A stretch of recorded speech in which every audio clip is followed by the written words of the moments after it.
मौलाना रोम इसी की मिलती जुलती बात कहते हैं।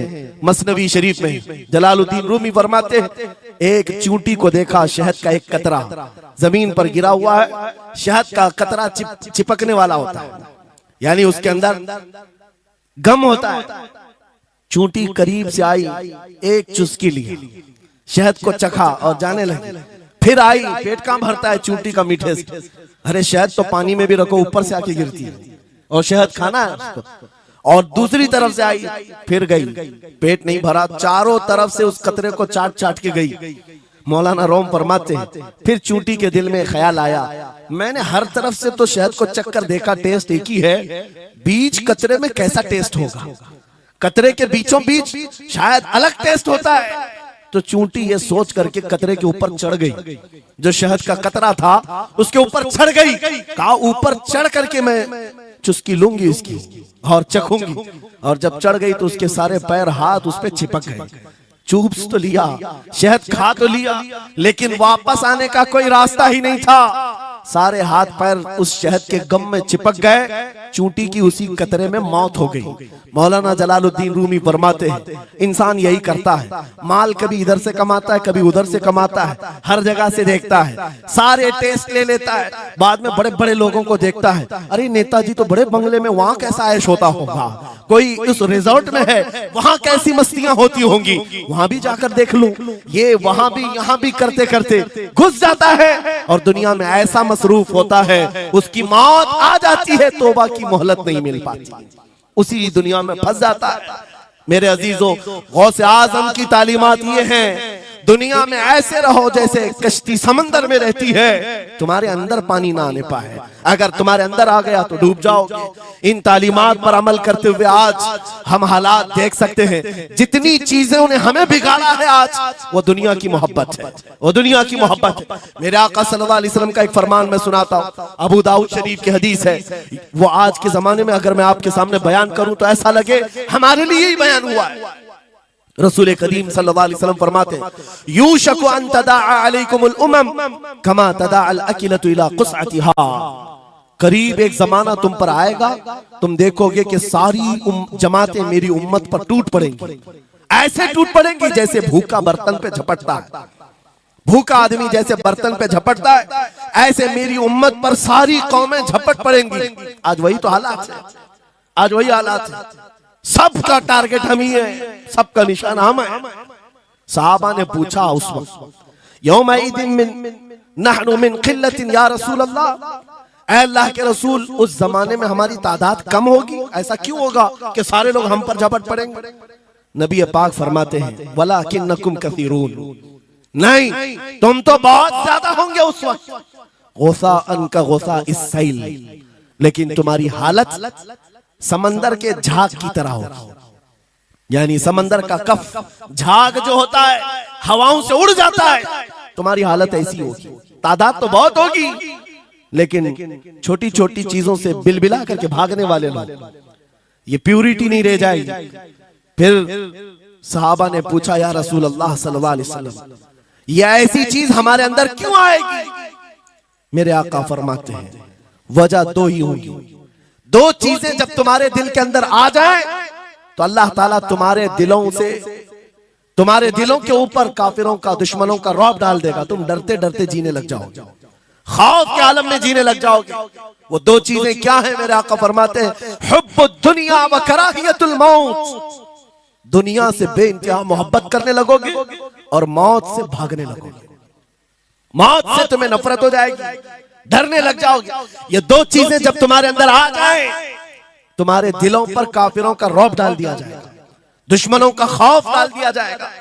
क्या ये दो चीजें आज हमारे अंदर आ गई? है नौजवान, दुनिया में ऐसे मस्त हो गए, हर एक को अपनी मसलहत है, मेरी दुकान कैसे चलेगी, मेरा बिजनेस कैसे चलेगा। मौलाना तो तकरीर करते हैं, ये बोलते हैं इनको कुछ हो गया, हमारे बच्चों का क्या होगा।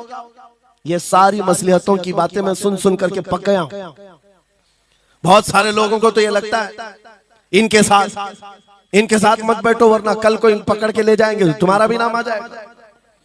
बहुत सारे स्टेज पर उलमा के हालात पर अभी तो चल रहा है, जिस दिन कोई टारगेट पर आए इधर उधर बैठने से भी डरने लगे। इनके ऊपर इतने केस हैं, बाजू बैठने वालों की भी हालत खराब हो जाएगी, हमारा भी नाम ना आ जाए। मेरे अजीजों, ये सब गीदड़ भपकियां हैं, तुम्हारे ईमान का इम्तिहान। मैं तो यही कहता हूं, हमारे साथ कोई मामला नहीं। वही बात मैं कहता हूं जो अकबर इलाहाबादी ने कहा था, रकीबों ने रिपोर्ट लिखवाई है जा जा के थाने में कि अकबर नाम लेता है खुदा का इस जमाने में। यही रिपोर्ट लिखवाते हैं जा जा करके। हमारी भी जहां रिपोर्ट लिखी हुई होगी, बात यही होगी कि ये रसूलुल्लाह का नाम लेता है और उनके नाम पर लोगों को बात करता है, यही रिपोर्ट होगी। और इस बारे में हम कभी डरते नहीं। मैं आपको बताऊं, उत्तर प्रदेश में वहां के हालात तो पता है, बिल्डोजर की हुकूमत चलती है। लेकिन मेरे अजीजों, एक मौलाना साहब ने कहा, आपके साथ जलसे में बैठकर मैं लब्बैक लब्बैक के नारे लगा रहा था, दूसरे दिन मुझे थाने बुला लिया और फिर मुझे बहुत ज्यादा मामलात हो गए। कहा कि मौलाना तुम ही नारे लगा रहे थे। आप लोग ना डरे इंशाअल्लाह। यहां पर तो उन्होंने मुझसे कहा, मैं कहा क्या हुआ, फिर कुछ हुआ? कहा मुझसे कह रहे थे केस हो जाएगा, हालात बिगड़ जाएंगे, खराब हो जाएंगे। मैंने कहा फखर करो मौलाना इस बात पर, दुनिया चोरी करके थाने जाती है और तुम नबी का नाम लेकर जा रहे हो, कौन सा मसला है? बात सिर्फ इतनी है मेरे अजीजों, हम बोलते रहेंगे उस वक्त तक जब तक अल्लाह तबारक व तआला ने जुबान रखी है। नबी पाक की अजमत और नबी पाक की शरीयत और औलिया उम्मत की मिदहत बयान करना जुर्म है। यह जुर्म हम 1000 बार करें, अगर ये जुर्म है 1000 बार करें, बल्कि हम दार पर भी, फांसी के फंदे पर भी ये जुर्म करेंगे, क्योंकि हमारे असलाफ ने हमें ये बताया है, जो जान मांगो तो जान दे दें, जो माल मांगो तो माल दे दें, मगर ये हमसे कभी ना होगा नबी का जाहो जलाल दे दे।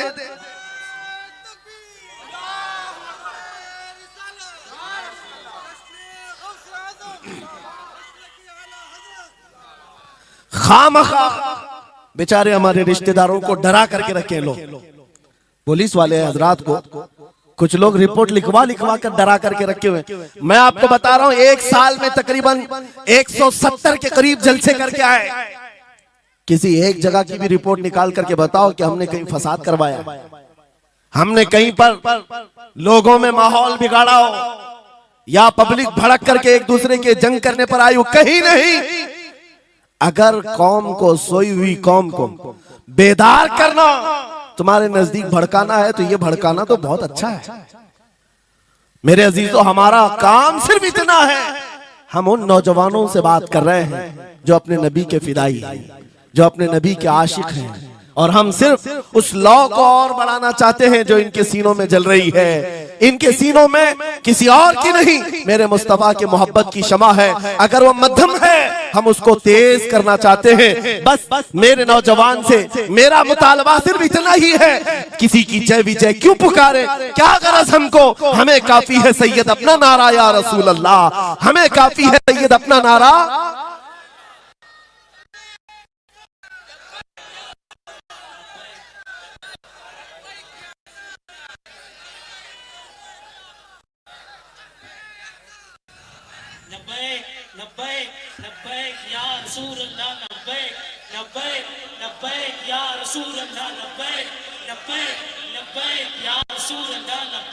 तवज्जो,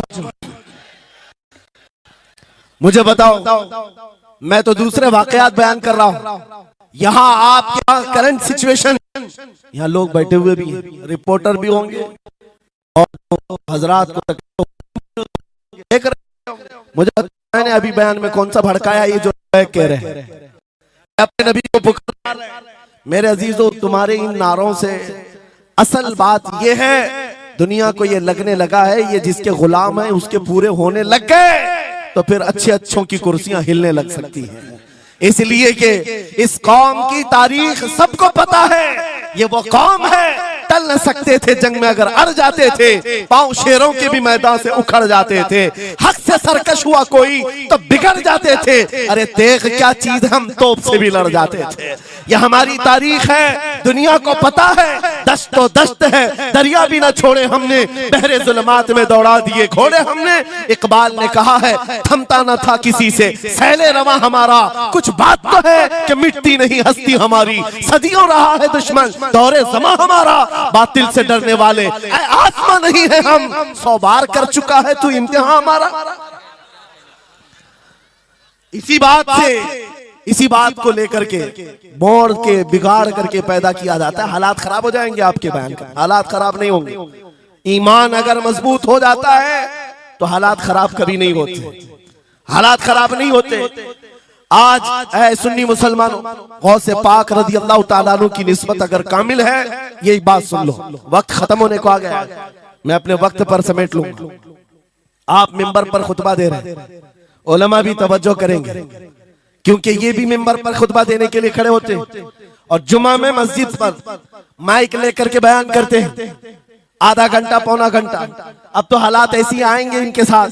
अब तक तो ट्रस्टियों की चिट्ठियां आती थी, सदर सेक्रेटरी बोलता था मौलाना ये नहीं बोलना वो नहीं बोलना। अभी इसके बाद और आगे से भी आएंगे और चिट्ठियां आएंगी कि मौलाना अभी आपको क्या बोलना है इस जुम्मा में।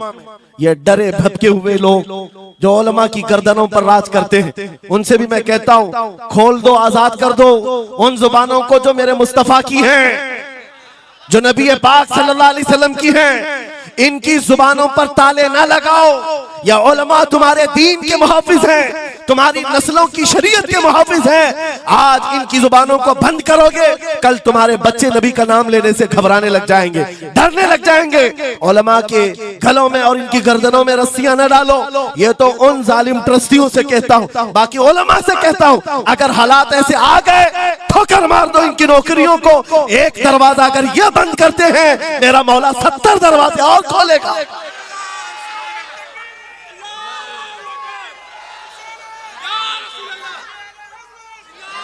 सुनो गौसे पाक रज़ी अल्लाह ताला अन्हु किस बात से डरते थे। गौसे पाक का खुतबा बयान करने वाले मौलवी हजरात, उलमा सुने, गौसे पाक किससे डरते थे? उनको डराने वाला कोई ट्रस्टी था, कोई हाकिम था?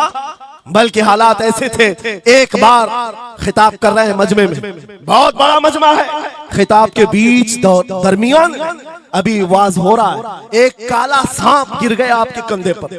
सांप गिर गया और गिरा ही नहीं, गिर करके फिर वो आपके गले के अंदर से दाखिल हो गया, आस्तीन में आया, आस्तीन में आया और फिर इधर आया। वो लौट लौट करता रहा। लोग जो मजमे में बैठे थे उन पर हैबत तारी थी, वहशत तारी थी। कोई जगह छोड़कर इधर उधर हो रहा है, लेकिन गौसे पाक का कदम डगमगाया नहीं, ना जिस्म के अंदर कोई हरकत हुई। आपका बयान कंटिन्यू जारी रहा, उसी तरह जारी रहा। वो सांप कभी आपके सामने आया, कभी इधर आया और घूम फिर करके वापस चला गया।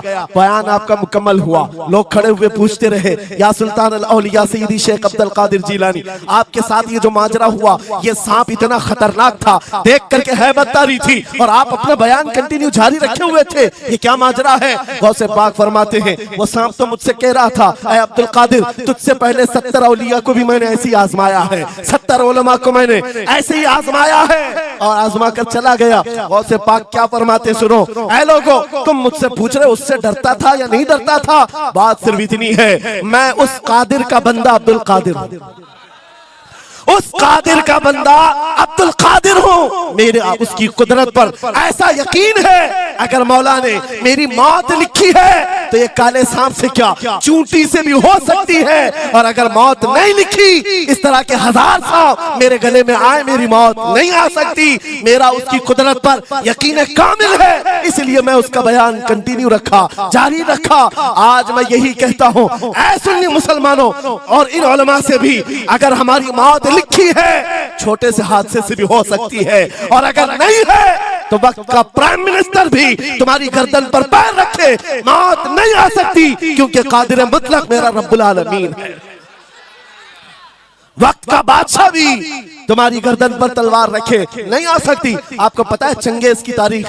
चंगेज एक जालिम बादशाह गुजरा, बहुत बड़ा जालिम, जिसके सर पर 50 लाख लोगों के कत्ल का इल्जाम है।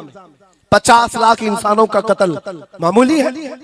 उस जमाने का चंगेज, और वो मुल्क के मुल्क फतह करते हुए निकला था। एक जमाना ऐसा था मेरे अजीज, घोड़े पर बैठा हुआ चंगेज कुछ लोगों को, मुसलमानों को गिरफ्तार करके मैदान में खड़ा किया है और जल्लाद को बुलाया कि एक साथ सबकी गर्दनें उड़ाने लग जाओ। वो कितने लोग थे? 3 सफों में खड़ा किए हुए थे लोगों को जिनका कत्ल होना था। लाइन से खड़े हुए हैं, सब अपनी अपनी बारी का इंतजार कर रहे हैं। जल्लाद तलवार लेकर आया और जब पहली सफ वालों को कत्ल करने लगा, वो गर्दनें उड़ा रहा था। एक बूढ़े मियाँ पहली सफ में खड़े थे, वो जल्दी से दूसरी सफ में चले, पीछे वाली सफ में गए। बादशाह चंगेज घोड़े पर बैठा हुआ खिलौने से खेल रहा है और ये मंजर भी देख रहा है और हंस रहा है।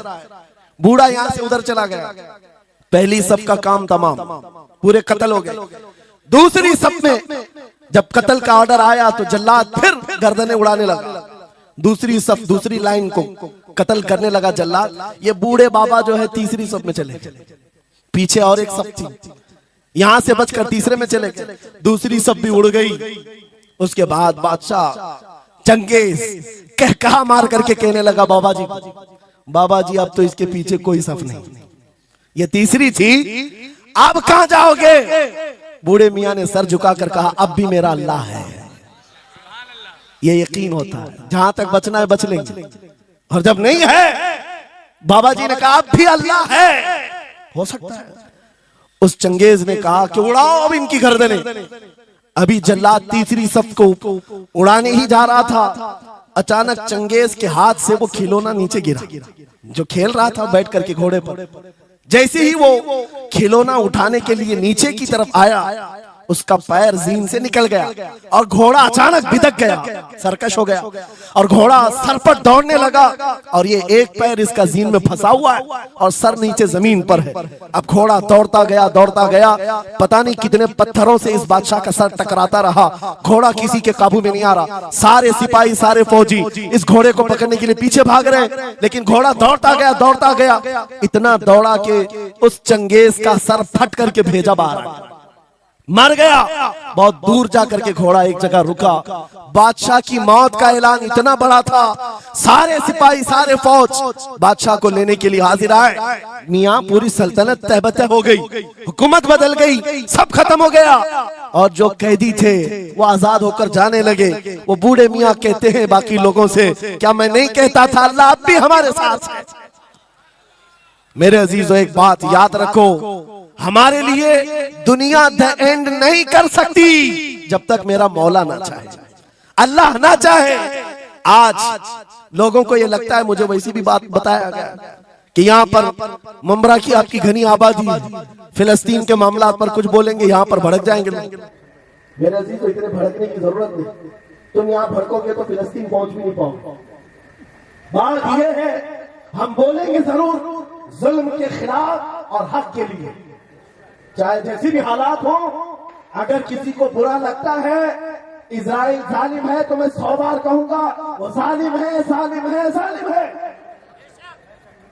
उनकी कोई हिमायत करने के लिए हम नहीं है, लेकिन एक बात आपको मैं जरूर बताना चाहता हूं, गौसे पाक का मसला ये है, सुल्तानुल औलिया गौसुल आजम की निस्बत के साथ आप अपनी शरीयत पर कायम रहें और अपने ईमान पर डटे रहे और तौबा व इस्तिग़फ़ार के बाद अपने हालात बदल ले। और उन गरीब मुसलमानों को देखकर जो कत्ल हो गए और उनके टुकड़े हो गए, ये मत समझना कि इस्लाम खत्म हो गया।